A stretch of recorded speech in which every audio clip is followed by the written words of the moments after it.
రంగారెడ్డి జిల్లా తొల్కట్ట పరిధిలోని ఓ farm house పై దాడి చేశారు రాజేంద్రనగర్ ఎస్ఓటీ మొయినాబాద్ పోలీసులు.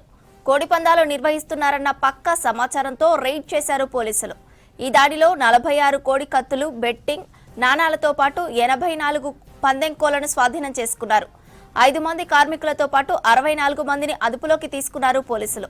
నిందితుల నుంచి స్వాధీనం చేసుకున్న 30 లక్షలకు పైగా నగదును సీజ్ చేశారు.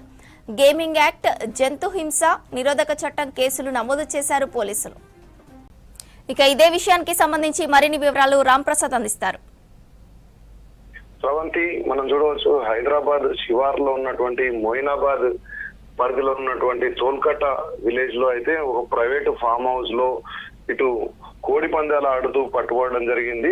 మొత్తంగా మనం చూస్తే రాజేంద్రనగర్ ఎస్ఓటీ పోలీసులతో పాటు ఇటు మొయినాబాద్ కు సంబంధించినటువంటి పోలీసులు సంయుక్తంగా పక్కా సమాచారంతో అయితే ఇటు ఫామ్ హౌస్ పైన ఆకస్మిక దాడులను చేసి వారిని అయితే అదుపులోకి తీసుకున్నారు. మొత్తం ఈ కోడి పందాలకు సంబంధించి అయితే ఇక్కడ 64 మంది కోడి పందాల్లో ఇటు ఆడేందుకు వచ్చేటువంటి వ్యక్తులతో పాటు అక్కడ పనిచేస్తున్నటువంటి 5 కార్మికులను కూడా ఇటు పోలీసులకు అదుపులోకి తీసుకుని మొయినాబాద్ పోలీస్ స్టేషన్ కు తరలించడం జరిగింది.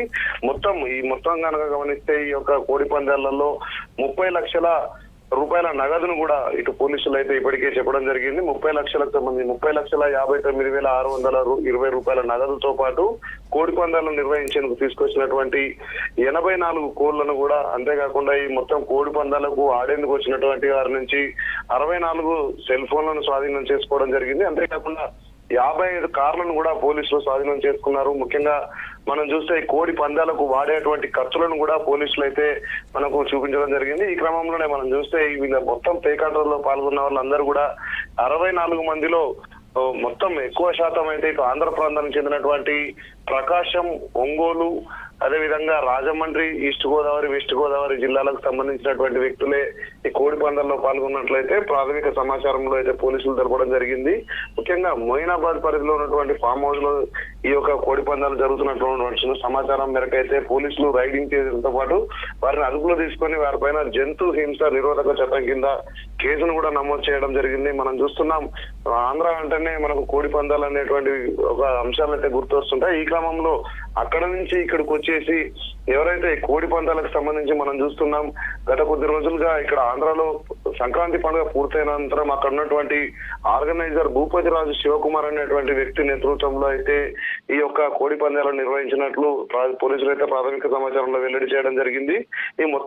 ఈ పాల్గొన్న 64 మందిలో తెలంగాణకు సంబంధించిన వారు కూడా 10 మంది ఉన్నట్లయితే మనకు తెలుస్తుంది. మొత్తం కోడి పందాలకు సంబంధించి ఇప్పటికే మనం చూస్తున్నాం, కోళ్లతో పాటు కోళ్ల కాళ్ళకు ఏదైతే కత్తులను కట్టి కోడి పందాలు నిర్వహిస్తుంటారో ఆ కత్తులను కూడా పోలీసులు అయితే చూపడం జరిగింది. మొత్తం దీని వెనక ఇంకెంత మంది ఉన్నారనేటువంటి వాళ్ళ పేర్లకు సంబంధించి ఏ జిల్లాలకు సంబంధించినటువంటి పూర్తి సమాచారాన్ని అయితే పోలీసులు సేకరించే పనిలో ఉన్నారు. మొత్తంగా మనం చూస్తే కోడి పందాలు ఒక్కసారిగా ఇంత భారీ ఎత్తున ఫామ్ హౌస్ లో నిర్వహించడం పట్ల అయితే పోలీసులు కూపిలాగుతా ఉన్నారు. ఎందుకంటే ఆంధ్రాకు సంబంధించినటువంటి ఒక కోడి పందాల కల్చర్ తెలంగాణలో ఇటు మొయినాబాద్ అంటేనే మనం చాలా ప్రాంతాల్లో చూస్తున్నాం, ప్రైవేట్ ఫామ్ హౌస్లన్నీ ఎక్కువ మొత్తంలో వ్యవసాయ క్షేత్రాలు కానీ ఇటు ప్రైవేట్ ఫామ్ హౌస్లు కానీ ఉంటాయి. వీటిలలో ఎన్ని రోజులుగా జరుగుతున్నటువంటి కోణంలో కూడా పోలీసులు అయితే దర్యాప్తు చేస్తున్నారు. దీనికి సంబంధించి ఇప్పటికే అదుపులో తీసుకున్నారు. అందరిపై కూడా కేసు నమోదు చేసినప్పుడు పోలీసులు అయితే తదుపరి విచారణకు కూడా కొనసాగిస్తున్నారు. మనం ముఖ్యంగా చూడవచ్చు, ఇప్పటికే 64 మంది